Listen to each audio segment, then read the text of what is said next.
Assalamualaikum warahmatullahi wabarakatuh. Sampurasun, salam sehat untuk semua warga Jawa Barat dan Indonesia. Ada berita baik, selain kulit manggis ada ekstraknya, kita hadir vaksin di minggu ini. Jadi vaksin sudah hadir dan seperti kita ketahui yang merespon vaksin selalu terbagi dua. Ada yang merespon dengan rasional, berpikir ilmiah, berpikir yang baik. Ada juga yang merespon dengan emosional, merespon irasional, tidak percaya, tidak mau, dan sebagainya. Biasanya mereka yang tidak percaya, tidak mau karena tiga hal. Satu, bertanya bukan pada ahlinya, ada yang tanya ke musisi, ada yang nanya ke profesi arsitek, hal-hal yang sebenarnya bukan bidangnya.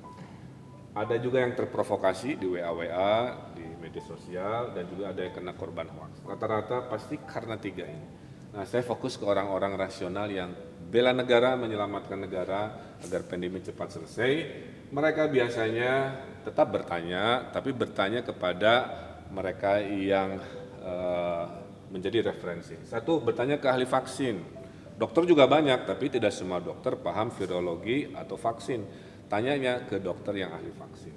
Kedua, apakah aman untuk diedarkan? Bertanyanya ke BPOM. Ya. Ketiga, apakah halal? Karena ini juga prasyarat kita mayoritas muslim, maka bertanya ke ulama. Biasanya mereka di kelompok A yang rasional ini karena mendapatkan informasi dari tiga pihak ini. Nah, intinya akhir pandemi ini itu kalau orang sakitnya sembuh oleh obat atau terapi, orang sehatnya kuat oleh antibodi dan vaksin. Nah, ini ada video animasinya, silakan lihat ya.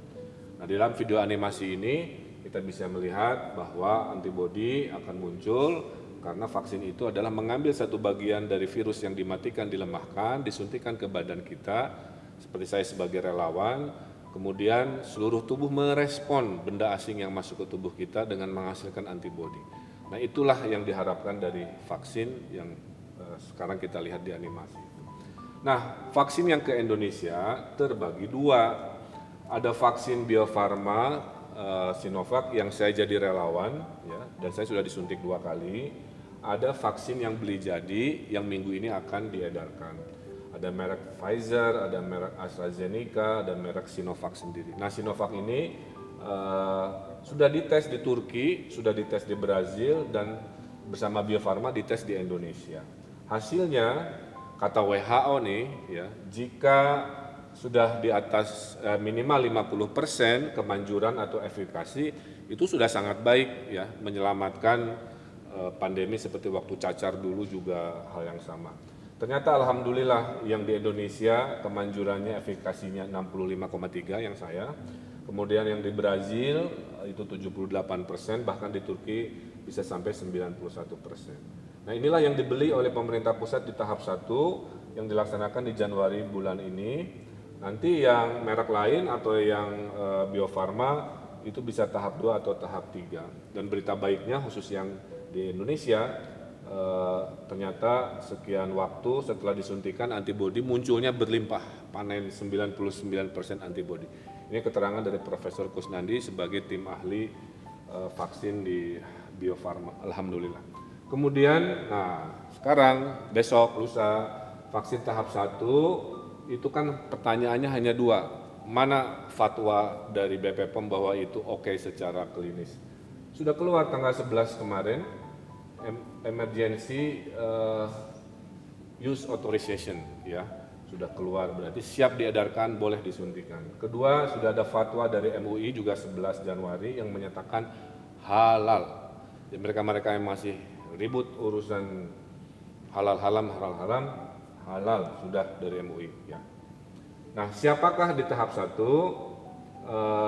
Adalah mereka-mereka yang di depan, ya. Pertama, banyak warga nanya, ya pimpinan dulu, pemimpin dulu, dites dulu. Ya udah, maka pimpinan negara termasuk presiden, kemudian pimpinan daerah akan menjadi teladan di awal, sehingga kita bersama-sama rakyat. Kedua, tenaga kesehatan, supaya mereka yang ngurusin pasien COVID badannya kuat, ya, tidak khawatir lagi oleh kebocoran-kebocoran. Dan ketiganya adalah profesi rawan COVID yang pelayanan publik, banyak ketemu orang dan sebagainya.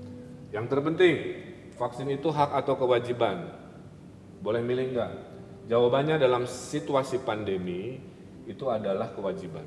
Mungkin kalau tidak pandemi statusnya tidak darurat, itu adalah pilihan, ya, seperti yang pernah kita alami. Tapi kalau sudah situasi darurat pandemi, Anda yang sudah terdaftar, ya sudah diharapkan datang dan tidak melaksanakan, itu masuk kategori membahayakan kesehatan keselamatan masyarakat dan negara. Ada dua undang-undang, ya, Undang-Undang 4 Wabah tahun 1984 dan Undang-Undang Kekarantinaan Kesehatan. Dua-duanya menyimpulkan bahwa Anda yang menolak itu tanpa alasan yang jelas, Anda ini masuk kategori yang membahayakan kesehatan masyarakat, bisa ditahan, bisa didenda, ya. Makanya bervariasi, tapi intinya itu. Nah, harapannya Anda masuk golongan ini rasional, ya, semuanya sudah saya jelaskan. Tidak masuk golongan ini, ya, di minggu-minggu ini dan seterusnya, dan berharap sesuai arahan Presiden kurang dari 1 tahun semua bisa divaksin sesuai yang kriteria, maka 2021 adalah tahun pulih pandemi dan tahun pulih ekonomi. Nah, dengan begitu kita bisa sekolah lagi, kita bisa belanja lagi, kita bisa berlibur lagi dengan lebih rileks, tapi tetap vaksin ini bukan 100% jaminan kecuali ada ridho Allah Subhanahu wa taala, ya. Tetap 3M, menjaga jarak, memakai masker, mencuci tangan sebagai budaya baru adaptasi sampai betul-betul terbukti nanti kasus vaksin turun. Itu sedikit penjelasan tentang kenapa, siapa, bagaimana vaksinasi COVID-19 di Jawa Barat dan di seluruh Indonesia. Semoga memberikan penjelasan yang memberikan jawaban. Hatur nuhun, tetap semangat, jaga kesehatan, jaga diri, jaga keluarga, dan jaga negara kita. Assalamualaikum warahmatullahi wabarakatuh.